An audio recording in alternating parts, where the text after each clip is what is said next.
¿Cómo estás? ¿Cómo están? Gusto en saludarlos. Así es, una investigación que nos llevó más de cerca de un año y medio poder ir conectando piezas. Ustedes ven en imágenes un video, un ataque a una casa ubicada en los límites de la comuna de La Florida con Puente Alto. Más de 100 disparos ocurrieron en contra de esta vivienda. Una vivienda en donde tras los hechos no hubo denuncia alguna. Bueno, aquel fue el punto de partida para una investigación. Escuchemos un poco el ambiente de eso, lo que pasó esa noche. ¡Apúrese!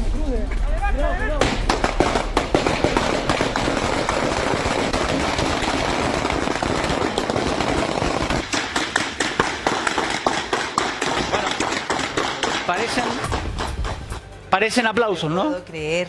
Son balazos con armas largas, cortas, automáticas, no automáticas, y que termina siendo el punto de partida de una investigación que culmina en diciembre del año pasado, encontrando abajo de una parrilla, en un quincho, en una casa en Puente Alto, una casa deshabitada por más de un año, un cargamento, un arsenal. Una casa que no había exactamente nada, solamente la parrilla, la construcción. Empiezan a destruir y encuentran un fusil AK-47, 10 pistolas CZ, un revólver de la Policía Federal de Argentina y lo que más llamó la atención, un fusil que aparentemente es utilizado por el ejército brasilero. Todas armas que no tenían número de serie, 2 de ellas con encargo por robo y que algún lado tenían que haber salido. Y es ahí donde uno va conectando ciertas investigaciones posteriores que llevan más de 2 años por lo menos, al menos desde mediados del año 2022. Pablo, ¿cómo se encuentra este arsenal? Porque en el fondo lo que hacen es una especie de prestar servicio para guardar o custodiar este armamento. A ver, lo que manejaba la PDI en ese entonces, específicamente la Brigada de Investigación Criminal de San Ramón, era ese caso ocurrido en el límite de La Florida con Puente Alto y otros más de disparos injustificados. Y con un dato, ellos supieron que en esa casa algo extraño podía estar pasando. No hubo órdenes de detención, solamente de entrada y registro, para ver qué encontraban. En primer momento, nada. O sea, no encontraron ni mueble, estaba vacía la casa, solamente esta parrilla. Y a uno de los detectives le llamó la atención. Oye, ¿saben qué? Acá algo raro pasa. ¿Piquemos? Cuando picaron, a más de 1 metro de profundidad, estaba todo esto. Muy bien custodiado. Cargadores, silenciadores, los fusiles, entre otras. A ver, eso en diciembre. La investigación avanza, se logra determinar finalmente a quién le duele que le hayan quitado esas armas, porque claro, si bien hay personas detenidas que estaban en ese lugar o en lugares con un arma en la mano, no son realmente los dueños. Y es ahí donde nos encontramos quizás con un traficante de importancia del sector sur de la capital y que tenía a uno de sus primeros soldados a cargo de esa vida. ¿Pero armas de la Policía Federal? Argentina. Eso está establecido. Y a su vez también un fusil brasilero que no es tan usual encontrar, a diferencia de lo que son las M16, AR-15 y también los AK-47. Cuando veía tu reportaje, yo decía, a ver, Tren de Aragua estamos lidiando con ellos. Estamos los pulpos, los gallegos, lo esto otro. Y ahora resulta que podría ser que este grupo criminal brasileño empiece a operar en nuestro país, o esté ya operando en nuestro país. Chuta, la desazón es grande, porque pareciera ser que estos son más peligrosos que cualquiera de los que te nombré antes, ¿no? Son distintos, completamente distintos. Entonces, ¿qué condiciones estamos nosotros generando para que esto ocurra? Miren, hagamos un poquito de memoria en el sentido de cuando empezamos a hablar con respecto al Tren de Aragua, que era lo que se nos decía, sí, claro, existe información, tenemos conocimiento con respecto a la existencia de esta banda, pero hoy en Chile al menos nosotros no los tenemos delinquiendo. Claro, ¿eso hace cuánto debe haber sido? ¿Unos 2 años atrás? Claro, 2 o 3 años. ¿Qué pasó? Entonces, por eso es que es tan importante dar a conocer lo que está haciendo el Ministerio Público, las policías, en este caso en particular, de información que se mantiene, por lo menos, desde mediados del 2022. ¿Por qué? Ocurre un allanamiento en una cárcel federal de Sao Paulo. Se incautan teléfonos celulares a miembros que podrían ser de esta organización megabanda brasilera, conocida como el PCC, el primer comando de la capital. Revisan esos teléfonos, Gendarmería, por ejemplo, para así decirlo, de Brasil, y encuentran en ellos números, conversaciones en WhatsApp con números que parten con +569. Contacto por lo Chile. tanto, chilenos, ¿cierto? las autoridades brasileras toman esta información sin saber con quiénes estaban hablando desde esta cárcel, envían la información a Chile y en Chile se inician las diligencias para establecer a quienes correspondían esos 11 números que aparecían ahí. Ya sabemos que esta banda también opera fuera de Brasil, en Paraguay, ¿no? A ver, Y norte Argentina. el PCC hoy controla la triple frontera, que es Paraguay, Argentina, Brasil, controla Pedro Juan Caballero, que es frontera entre Paraguay y Brasil, y a su vez también tiene sus tentáculos en Europa, a través del tráfico de drogas por los puertos que salen del Atlántico de Santos, y a su vez también África. Pero África, le falta una ruta el Pacífico. hacia Asia. Y por eso es tentador Chile.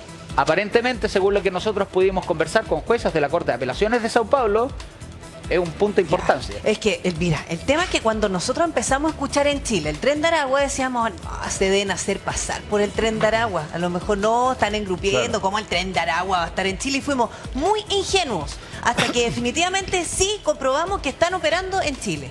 Entonces puede ser que aquí también, o sea, por favor, que eso nos sirva de lección. Porque aquí tenemos que poner ojos, si estamos hablando de, miren, el primer comando capital, ¿así se llama? Sí, primer comando de la capital. Ya, y que ya está operando en Europa. O sea, hablamos de las bandas criminales de crimen organizado más importantes del mundo. Una de las más importantes de América Latina, sin duda, y que tiene controlado, como dice Iván, el tráfico de cocaína y de droga por el puerto de Santos y naturalmente capturado parte del Paraguay. Las avionetas que, digamos, de traslado desde Brasil hacia Paraguay y viceversa, son lideradas por el PCC. ¿Por qué lo habla usted? ¿Tienen otra forma de actuar? ¿Por qué habla de avionetas? También, claro, avionetas. Porque en algún minuto nos llamaba la atención, por embarcaciones. ejemplo, que ocuparan estos ¿Submarinos? submarinos. También. Son otra logística, claro. Es que Pero lo que pasa es que en el caso de las avionetas, de hecho, una investigación que tenía Marcelo Pecci respecto de eso devino incluso la detención de algunas personas del PCC. Seguramente alguna vinculación en su muerte se graficó también del primer comando capital en la muerte de este fiscal paraguayo. Ah, claro. ¿recuerdan pero aquel además- caso del fiscal que que estaba de vacaciones en Cartagena de Indias? Caribe. Cartagena de Indias. ¿Dónde? En Cartagena de Indias, en Bueno, Colombia. también está documentada la vinculación del primer comando capital con la 'ndrangheta italiana en la triple frontera, efectivamente. Es decir, la mafia italiana también tiene asiento a través del primer comando capital digamos, en esa zona. Y el año 2021, si no me equivoco, en marzo de ese año, la autoridad brasilera graficó informó que 700 integrantes del Tren de Aragua empezaron a formar parte del PCC. Es decir, hay un trasvasije entre bandas criminales porque hay coordinación. Pero tanto así como que integrantes del Tren de Aragua, por decir de alguna manera, se elevaron y pasaron a otra categoría No, del solamente PCC. porque eran en otros territorios. ¿Te acuerdas ¿Cómo que es? yo te decía que es distinta la forma de trabajar de esta organización criminal? Esta organización criminal, el PCC, terceriza. Así es. O sea, compra servicios. Compra servicios, arrienda Contrata el Tren servicios, del Agua, po. pone financia operaciones a nombre del PCC. Y para eso va generando contactos en distintos lugares del mundo. En primera instancia en las cárceles, para que de las mismas cárceles generen contactos con otros compañeros de delito y ellos sean los que llevan a cabo esto. Pero que funcionan como células porque es así mucho más difícil dar con los cabecillas, ¿o no? Claro, lo que pasa es que ellos, de hecho, el fuerte de ellos está en la cárcel. Y como se criaron en el año 90, parten de la cárcel. Y en la cárcel están Y más de ahí- protegidos.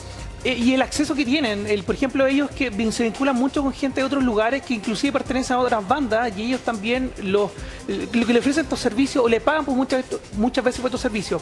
Ellos funcionan en base a los síntomas.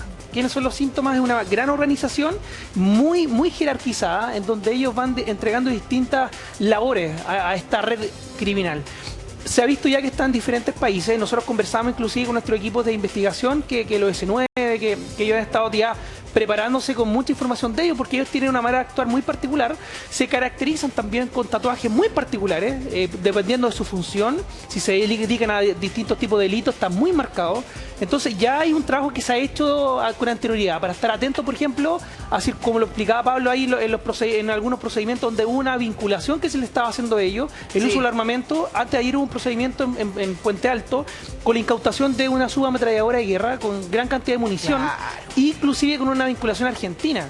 Y el armamento era argentino. Entonces, hay condiciones que se están levantando ahora que podrían tener esta vinculación. Y entiendo que, Pablo, tú tienes información de chilenos ya que tienen contactos, pero miren, Vamos a conocer ese detalle de chilenos que tienen contacto con este primer comando capital brasileño que estaría extendiendo sus tentáculos en nuestro país, y también con don Luis Toledo vamos a hablar de esto. Vamos a la pausa y volvemos rapidito.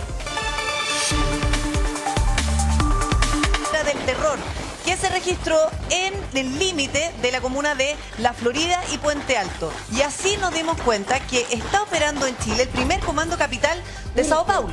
A ver, 30.000 sujetos, 30.000. 30.000 integrantes. Ese es el nivel de esta ejército. megabanda. De todo Un tipo de ejército. nacionalidades. Sí. Nace desde la cárcel. Tiene diferencias a otros, como el cartel de Sinaloa, de Jalisco. ¿En qué? En que no nacen como traficantes. Aquí sus líderes son todos asaltantes de banco y de valores, de camiones de valores, son pistoleros.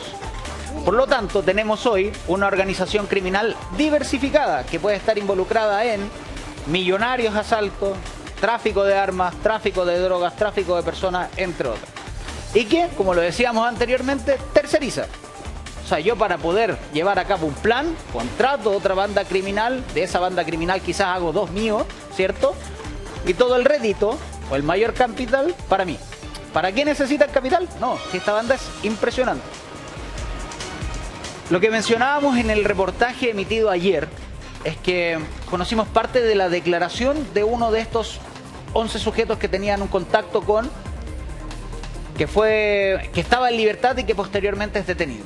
¿Qué es lo que menciona él? Que tiene que pagarle él al PCC 700, 800 dólares mensuales por un tipo de membresía. ¿En O sea, qué paga sentido? por estar Paga por considerado. estar en el PCC considerado. Ya. Para que en un futuro, si hay algún delito de tráfico de armas, de tráfico de drogas u otro, pueda él tener una parte de eso. Sería ¿Para una qué? especie de comisión. ¿Para qué sirven esos 700, 800 Como dólares? estructura piramidal. Financiamiento, ¿de qué? De todo. O sea, desde un abogado, si es que te llegan a tomar preso, desde si estás en la cárcel. Como un y no- seguro. desde si estás en la cárcel y no tienes acceso a ver a tus familiares porque ellos están muy lejos, el PCC va y le paga el pasaje y lo lleva. Alojamientos, entre otros. El PCC piensa de esta forma según lo que nosotros hemos determinado junto a Juan Bustamante, que estuvimos viendo esto de verdad durante más de un año. Estuvimos uniendo puntos, recabando información, etcétera. El PCC piensa así: si yo tengo un delito en el cual puedo llegar a conseguir, no estoy mintiendo, 25.000 millones de pesos, 30 millones de dólares, y para cometer ese delito me cuesta 5 millones de dólares, estoy dispuesto, pero necesito la gente. Y es ahí donde entran los contactos, desde la cárcel a otra cárcel, para que esa cárcel genere ese grupo, que tiene cuadrillas, que es la fuerza que el PCC, como no está en Chile, requiere que alguien se lo junte. Ya, y esos servicios en Chile, ¿quién se los presta? ¿Están identificadas las personas que Son recibieron delincuentes. contacto Y esa es telefónico? la gracia, creemos nosotros, de la diferencia de lo que se había informado con respecto a la posible presencia del PCC en Chile con respecto a otras publicaciones, por Ya. así decirlo. Todos hablábamos de que es posible que estén, pero nadie se había encargado de ponerles cara, antecedentes, demostrar y graficar la peligrosidad de estos sujetos. Porque aquí no es que llamen a cualquiera. Tiene que tener buenos contactos, tiene que tener buena protección. Para nosotros quizás como medios de comunicación no son personas conocidas, pero en las poblaciones donde se mueven son extremadamente respetados y peligrosos. ¿Quiénes son estas personas chilenos? A ver, tenemos 11 números, ¿cierto? De esos 11 números se identifican a 6 personas. 5 de ellas estaban recluidas ya en cárceles y solamente uno en libertad, ¿cierto? Mira, pasemos entonces a ver quién podría llegar a ser el primero. A ver. Estos. Vamos. A Aquí ver. tenemos uno. Él es Juan Natalí Santander. Antecedentes por usurpación de identidad, porque una vez que lo tomaron detenido presentó el nombre del hermano. Homicidio, microtráfico y tráfico de armas. Uno lo ve así, ¿cierto? Sí. En la foto tiene una particularidad Juan Natalí Santander. Juan Natalí Santander fue baleado por ahí por el año 2016-2017, lo que le produjo una paraplegia. Él no puede caminar, está en silla de ruedas. Y aún así, es autor de 2 homicidios, uno consumado por un delito que se robaron una caja fuerte. ¿Dónde? En Pudahuel, en el estallido social, al segundo día. Cuando quemaron, ¿se acuerdan ustedes? Un supermercado Sí. líder en Teniente Cruz, que se estaban robando los Sí. televisores, etcétera. Bueno, ese mismo día también se robaron una caja fuerte. Cuando llegaron a hacer la repartija del dinero a la población donde este sujeto vivía, junto a otros de sus cómplices, no le gustó lo que le tocó. Por lo tanto, no encontró nada mejor que sacar un arma y dispararle en la cabeza y mandarse a cambiar. Ese fue el delito por el que fue detenido. Sin embargo, mantenía otros antecedentes, investigaciones en su contra por otros homicidios anteriores. Recuerden que está detenido. Recluido en la cárcel Santiago Sur, si no me equivoco. Cuando disparó contra otro de sus contrincantes en Pudahuel, ese contrincante iba con sus 2 hijos, de 2 y 4 años. ¿Saben cuántas veces le disparó al auto? 25. Hiriendo a 3 personas por lo menos, en un homicidio frustrado. O sea, es para que se entienda de qué tipo de sujetos pudieran llegar a tener vínculos con el PCC. Hablamos siempre en potencial, porque es lo que entendemos hasta ahora, ¿cierto? Increíble. Es tremendo. Así de peligroso. De esos otros 4 nombres que están recluidos, ¿cierto? Tenemos a otros detenidos por microtráfico, ¿Tenemos tráfico. fotografía del otro? Vamos a ver. Eduardo Videla, microtráfico. Estos son algunos de los informes que presenta Gendarmería al momento de hacer esta ficha de comportamiento criminológico, ¿cierto? Según Gendarmería, Eduardo Videla tiene un riesgo medio en ese sentido, pero tiene antecedentes por distintas causas. La más importante de ellas es microtráfico. Eduardo Videla. Existe otro sujeto, un tercero, Álvaro Año Parada, que hasta ayer nosotros no conocíamos de sus vinculaciones con otro que es, o podría ser el que más te hace sentido de que pudiera llegar a tener una vinculación con el primer comando capital, que es un ciudadano brasilero que está en Chile desde hace tiempo. Álvaro Año Parada está detenido, está detenido por un homicidio ocurrido el año 2019. En aquel homicidio actuó junto a otras 3 personas. Solamente 2 de ellas pudieron ser condenadas, el tercero fue absuelto. Les cuento, esto no alcanzó a salir en los reportajes, esto lo conocimos ayer a través de distintas fuentes, policías que se acordaron del caso y que decían, oye, ojo, ese sujeto también se conoce ¿con quién? Con Lucas Leonardo Oliveira Santos, que es nuestro ciudadano brasilero recluido en la cárcel de Puente Alto, que tiene antecedentes varios, que aceptó responsabilidad en un homicidio, 5 años, que fue a tratar de cobrar una deuda pendiente por tráfico de drogas, no le quisieron pagar, le disparó en la cabeza, por orden de otra persona. ¿Estamos hablando de él? Él es Lucas Leonardo Oliveira Santos, recluido en Puente Alto.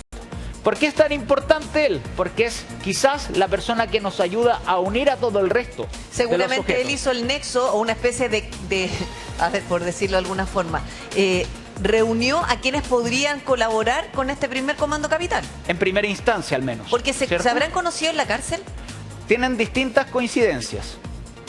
A Lucas Leonardo lo tienen posicionado en la investigación del homicidio de Juan Natali. ¿Por qué? Cuando fue formalizado Juan Natali Santander, él, quien supuestamente habría trabajado como guardaespaldas o soldado de Juan Natali, lo fue a ver al centro de justicia, antes de cuando se estaba realizando su control de detención y formalización. Le comentó una publicación en Facebook y le dejó un número de teléfono clave. Lograron interceptar ese número de teléfono, conocieron el número de Juan Natali y ahí también encontraron que ya no solamente estábamos en presencia de un homicidio, sino que también de un posible tráfico de armas. ¿Por qué? Tráfico de armas. ¿Por qué? Porque estos sujetos tenían acceso a distintos tipos de armamento. Armamento largo, armamento automático, incluso entre algunas de las conversaciones que existen hay con respecto a compras de metralletas. Hablan de los precios. De todo lo que tú nos estás mostrando, tienen acceso a esas armas. O sea, no cabe duda. De hecho, en alguna de las interceptaciones telefónicas de Juan Natali Santander con otro sujeto que no ha sido identificado, mencionan, necesito una subametralladora ya. Ese es el plus que tienen. Le dicen, yo tengo una, ojo con este sobrenombre, el Che. La vende esos 1,5 millones de pesos. Y le dicen, no, esa está muy cara. ¿Sabes qué? Pregúntale mejor al de la legua. Ese vende 2 por 1,5 millones. La misma subametralladora. Subametralladoras. Estamos hablando no del año 2023-2024, cuando hoy nos sorprendemos del crimen organizado. Estamos hablando del año 2020. Y son investigaciones que todavía siguen en curso. De hecho, Juan Natali todavía no ha podido ir a juicio por ese homicidio. Entonces esa es la gracia de esto. Tratar de graficar, de mostrar a las personas en sus casas quienes pudieran llegar a tener vínculos con. No solamente mencionar los posibles vínculos del PCC, que existen investigaciones, informes, hay algunas comisiones que han estado en la Cámara, hay otros medios de comunicación que han informado, sino que acá lo que hay que hacer es quiénes. Claro. Y por qué es tan importante estar atentos. Sí. ¿Cierto? ¿Qué otro? A ver, aquí la gracia es que de estas personas, todas las que mencionamos hasta ahora, ¿Ya? estaban recluidas. Por lo tanto, una intervención para saber realmente si pudieran llegar a tener un vínculo o no con el PCC era más difícil. No estamos diciendo que en las cárceles no hayan celulares, ya sabemos que eso sí hay. Sí. Pero es más difícil. Entonces, de esos 6 nombres identificados, había uno que estaba en libertad. Y a ese había que ponerle atención. Cuando logran identificarlo, logran interceptar su teléfono, se dan cuenta de que es un sujeto del sector noroccidente, por así decirlo, de la capital, límites Renca con Cerro Navia. Ya. Pinchan el teléfono, a la semana ya tenían información contundente de que este tipo también era muy peligroso. ¿Por qué? Porque habla con su pareja, supuestamente. Y le cuenta que acababa de ser baleado, que lo acaban, casi lo mataron en Renca. Que necesita urgentemente la escopeta y munición, que se la lleve ahora a la casa. Y cuando empiezan a hablar de quién pudiera llegar a ser el responsable, es cuando nuevamente entran en esta Por Dios. película personas que sí tienen acceso a grandes drogas, o sea, a grandes cargamentos, ¿no? Estamos hablando de gente relativamente joven. Joven y delincuentes comunes, Sí. que Pero no son tienen- conocidos por los medios de comunicación, que tienen antecedentes Sí. por Es robo de súper- farmacia. Es súper increíble lo que nos está diciendo Pablo, porque lo que estamos viendo, abogado, es que estas bandas criminales multinacionales del crimen Sí. están permeando al delincuente común chileno, digamos, lo están llevando, digamos, a esferas del delito mucho más complejas de que nosotros estábamos acostumbrados. Y es evidente que eso va a acontecer de esa manera porque la delincuencia chilena también va aprendiendo. No es posible pensar en todos los mapas de calor cuando Naciones Unidas los levanta, que solo el PCC como que rodea a Chile, está en Bolivia, está en Paraguay, Sí. está en el norte de Argentina, y el Pacífico, como tú bien dices, absolutamente desocupado. Es natural que van a tener coordinaciones. El PCC es un organismo criminal, es una organización criminal con distinto rol, ¿no? En el fondo lo que busca es hacer negocio. Otorga franquicia y el trabajo sucio lo van a hacer otros, seguramente migrantes que le importa nada ir a la cárcel. Y por lo mismo quizá los colaboradores, por llamarlo de alguna manera, no son tan mediáticos y quizás son más de bajo perfil para no levantar sospechas. Así es, y la tercerización, el otorgamiento de franquicias también ha alcanzado a otras organizaciones criminales, entre ellos el Tren de Aragua. El Tren de Aragua está operando en algunas partes de esa misma manera, otorgando franquicias en determinados territorios. Pero el PCC está más encargado del tráfico de la ruta de la cocaína, por así decirlo. En ese sentido no es territorial, no quiere copar territorio, está ubicando criminales para hacer negocios y seguramente para generar más dinero. O sea, trabajan colaborativamente esta organización. Abrir O sea, rutas el PCC de puede tráfico de contratar al Tren armas, de Aragua abrir para limpiar rutas, una ruta. claro, abrir rutas para tráfico de Más cocaína. peligroso todavía. Así Don es. Luis puede dar fe de aquello. O sea, cuando estamos hablando de este asesinato por encargo de un fiscal paraguayo Sí. en Colombia y Increíble. que no existe vinculado a ningún personaje brasilero en Es todo que es de esto, película. Es de película. y sí aparecen colombianos y venezolanos, es que uno entiende que a 7.000 kilómetros de distancia pudieran llegar a tener esa posibilidad. ¿Y por qué? Porque le había pegado mucho en muchas investigaciones. Estábamos hablando de más de 10 toneladas incautadas a lo largo de las investigaciones del fiscal. Y por eso son tan peligrosos. Dos investigaciones fuertes, una liderada dentro de las cárceles del Paraguay y otra vinculada a aeronaves que traficaban droga entre Brasil y Paraguay y que en definitiva estaban saliendo por el puerto de Santos. ¿Sabe en qué Brasil. preocupa? Que en el fondo cuando nosotros hablábamos de bandas criminales siempre pensamos que eran opositoras, que en el fondo podría haber enfrentamiento entre las bandas, pero cuando a raíz de lo que ustedes nos están comentando, que se puedan potenciar es una situación más peligrosa todavía, porque se colaboran. Son verdaderos tentáculos y que es imposible que Chile no tenga una visión Un impacto. en un impacto en un Porque es un país lugar que es estratégico. estratégico para el mercado, digamos, estoy hablando de muchos puertos abiertos digamos, con normativa donde se regula poco, en y en el fondo está regulada, pero hay poca seguridad desde el punto de vista de control, ¿ya? Partiendo por los escáneres y todo eso que nos falta. todo lo que hemos hablado en otras oportunidades, partiendo por los escáneres, en fin. Donde las cárceles también son permeables, porque existe comunicación, como tú decías recién, permanente con los familiares, pero también para seguir haciendo negocios.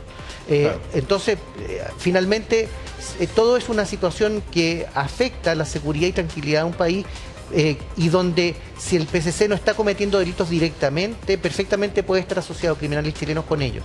Y también puede ser que más adelante, incluso yendo al secuestro del teniente militar venezolano, se planteaba que en una casa de seguridad habían chilenos esperando.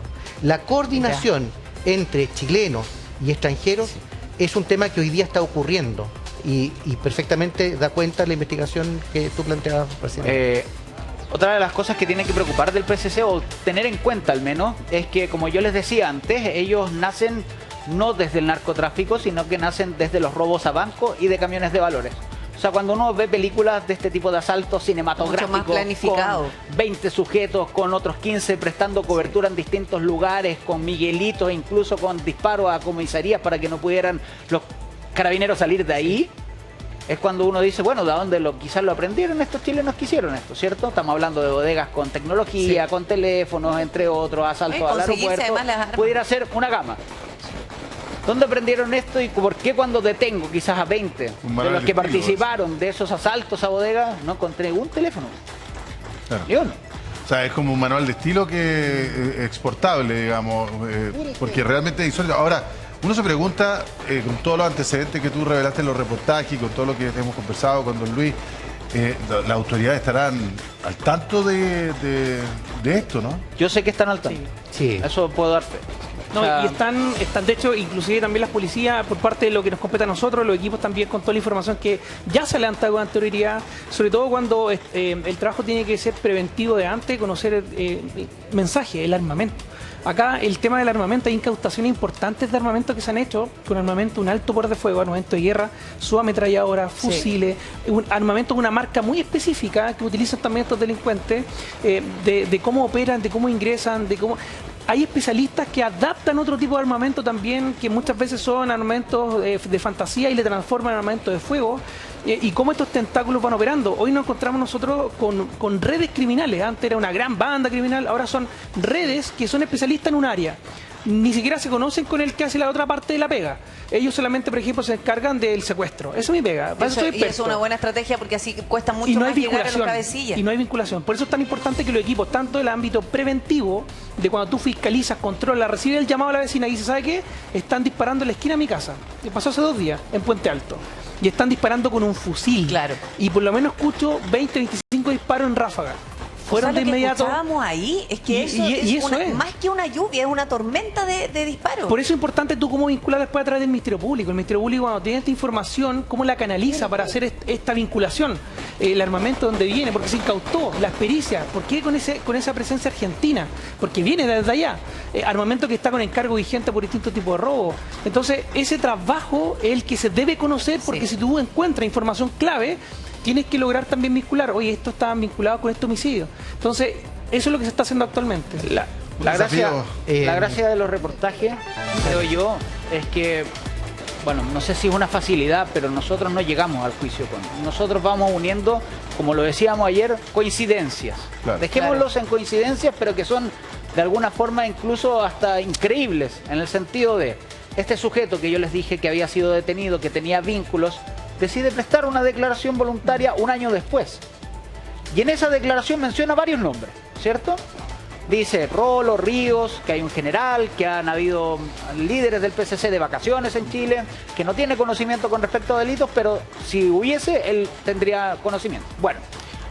Coincidencias que es necesario vincular. Claro. Por ejemplo, el año 22 se incautaron en Tarapacá, en el puerto de Iquique, fusiles R-15, más de una decena de fusiles que venían en vehículos, y la zona franca tiene coordinación permanente por vehículos usados con Paraguay, a través de Bolivia. Esas son rutas abiertas de coordinación, y efectivamente para eso. También fusiles R-15 son fusiles de guerra, que llegan a Puerto Antofagasta también en el año 22. Esa vinculación no es mera coincidencia. No, claro. En consecuencia, es esperable que exista coordinación entre personas que están cometiendo delitos en Chile con facciones del PCC que les interesa ampliar el mercado. O sea, de hecho, Totalmente. aquella coincidencia es tal que antes de esa incautación que ha hablado Luis, en Paraguay encontraron un auto que había salido de Iquique, una sub, Claro. en donde había sido acondicionada y venían 5 fusiles AK-47, salió de Iquique. No, y de hecho, Llamado- en la época de pandemia nos tocó participar, inclusive con el Ministerio Público, la Policía de Investigaciones también, por la comisaría virtual. Porque se identificaron bandas que utilizaron permisos de desplazamiento, como estaba toda la pandemia, para poder y ese desplazarse de un nivel. lugar a otro. Y eso permitió también desbaratar esta arsenal de armamento, droga. Venía un barco con droga dosada abajo y todos los trabajadores que venían de ahí pidieron un permiso colectivo de trabajo. Y gracias a eso también se logró llegar y identificarlo a todos. Y si hace la secuencia, son más los casos donde en esas incautaciones relevantes no hay detenidos. Entonces, esa información que pasa a ser información residual de inteligencia tiene que ser procesada y buscada. No puede quedar en cada caso con Claro. el sujeto que Sí, conducía hay que el ir camión. atando cabos. Claro. Muchas gracias. Sí, pues muchas gracias, abogado Luis Toledo, ex fiscal, muchas gracias por estar con nosotros. Lo mismo usted, teniente Daniel Medina, y don Pablo, muchas gracias. Y Gracias a como ustedes. siempre, extraordinario el trabajo del área de reportaje de Tele 13. Muchas gracias.